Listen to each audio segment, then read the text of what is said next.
Hey everybody, I am posting our Tuesday video, and this week I wanted us to talk a little bit about transitions.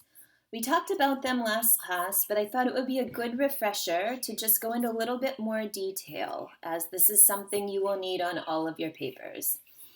So, I am drawing this information from the University of North Carolina at Chapel Hill's Writing Center's webpage. So when in doubt, look at that as a resource. Now, we talked about transitions in class, but I wanted to go into more detail about some signs that you might need to work on transitions. Now, transitions, again, are words we use to bridge ideas.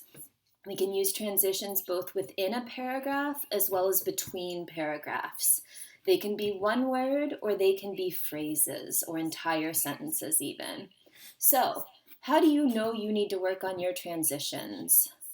A good indicator would be if I write, this is choppy, or this feels abrupt, or the flow isn't working here, or how is this related? If I write that on your paper, that's an indicator that you need to work on transitions.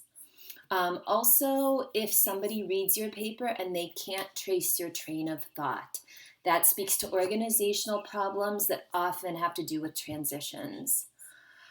If your brain works like my brain works, where it jumps from one idea to another, you might also have to connect it and not just leave them floating. Also, if you wrote your paper at different times, for example, if you wrote your introduction paragraph on Monday and then Thursday added context and then Friday did your conclusion, you're likely going to have to add transitions because you're visiting it from different moods, different mindsets, and so you might have to bridge some of those gaps. Now, transitions vary, like we talked about in class. There's transitions between sections and papers, between paragraphs, and then within paragraphs. But there are some basic types of transitions that I think it's important to hone in on. If you're trying to show similarity in ideas, you might use such expressions as also, just as, likewise, or similarly. If you want to show contrast between one idea and something that comes after it, you may use however.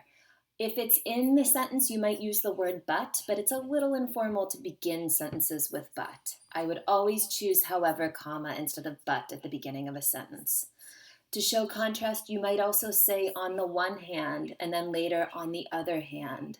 You might say nevertheless or nonetheless, on the contrary, yet. If you would like to show order, if you have multiple points you're making, you might say first, second, third, next, then, or even finally for the last point. I don't want you to say in conclusion, though, in your conclusions. That's just one of my little pet peeves. We will know when we get to the end paragraph of your paper that it is the conclusion. So if you are going to do the sequential order, do not tell us it's your conclusion. You might also use transitions to show time. After, at last, before, during, meanwhile. Those are a couple time transition words. If you're trying to show us examples, say for example or for instance, or to illustrate a point. If you are being emphatic, you want to show emphasis on your idea, you might say even or indeed or truly. If you're looking to show place, you might say above, below, in front of, behind. If you're showing cause and effect, you might say accordingly or consequently or therefore. Therefore is a great word. It's one of my favorites. If you're trying to show additional support or evidence, you would likely say additionally, as well as furthermore, moreover, things like that. And then if you're concluding, you might say finally, briefly, or on the whole to conclude. So again, these are just a few basic transition phrases that I strongly encourage you to use not just within your paper between paragraphs, but often within a paragraph to show that progression of ideas. Have a good week, everyone.